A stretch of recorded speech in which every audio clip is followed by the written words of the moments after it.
నమస్తే welcome to ABN digital exclusives. తలకు ఏదైనా బలంగా దెబ్బ తగలడం, గతం మర్చిపోవడం తరచూ సినిమాల్లో చూస్తూ ఉంటాం.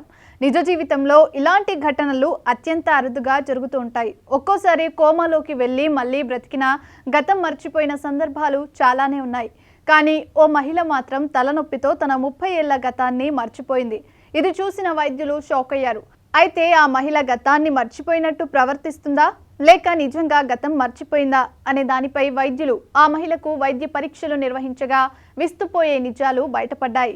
ఈ మధ్య కాలంలో అమెరికాకు చెందిన ఓ మహిళ తలనొప్పితో హాస్పిటల్లో జాయిన్ అయింది. చికిత్స అనంతరం మేల్కొన్న తర్వాత తాను టీనేజ్లో ఉన్నానని, అది 1980లో ఉన్నానని చెప్పుకొచ్చింది.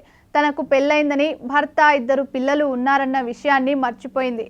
ఆమె తన జీవితంలోని 30 ఏళ్ల జీవితాన్ని మర్చిపోయింది. కేవలం తనకు టీనేజ్, స్కూల్ జ్ఞాపకాలు మాత్రమే గుర్తొస్తున్నాయని చెప్పింది. ఇప్పుడు ఆ మహిళకు 60 ఏళ్లు దాటాయి. అయినా తనకు గత జ్ఞాపకాలు గుర్తు రావడం లేదు. తనకు చదువుకున్నప్పటి రోజులు, తన తల్లిదండ్రులతో గడిపిన క్షణాలే గుర్తుకు వస్తున్నాయని తెలిపింది.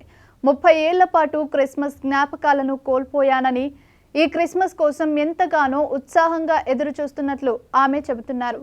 మన దేశ అధ్యక్షుడు ఎవరని అడగ్గా రొనాల్డ్ రీగన్ అని 2018లో జరిగిన సంఘటనలు మాత్రమే డెనికోలా గుర్తు చేసుకున్నారు. వైద్య పరీక్షల అనంతరం డెనికోలా ఎందుకు టీజీఏ బారిన పడ్డారో వైద్యులు సరైన కారణం కనుగొనలేకపోయారు. 60 ఏళ్లు దాటినప్పటికీ ఆమెకు గత విషయాలు గుర్తుకు రావడం లేదు.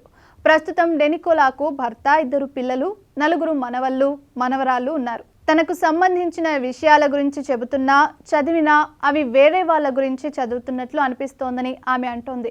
మునుముందు భవిష్యత్తులోనూ గత జ్ఞాపకాలు గుర్తుకు వచ్చే అవకాశాలు తక్కువని డాక్టర్లు చెబుతున్నారు. అయితే మధ్య వయస్కులు, వృద్ధులు ఎక్కువగా దీని బారిన పడుతుంటారని వైద్యులు చెబుతున్నారు. సో ఇది ఇవాల్టి ABN digital exclusives. Keep watching ABN.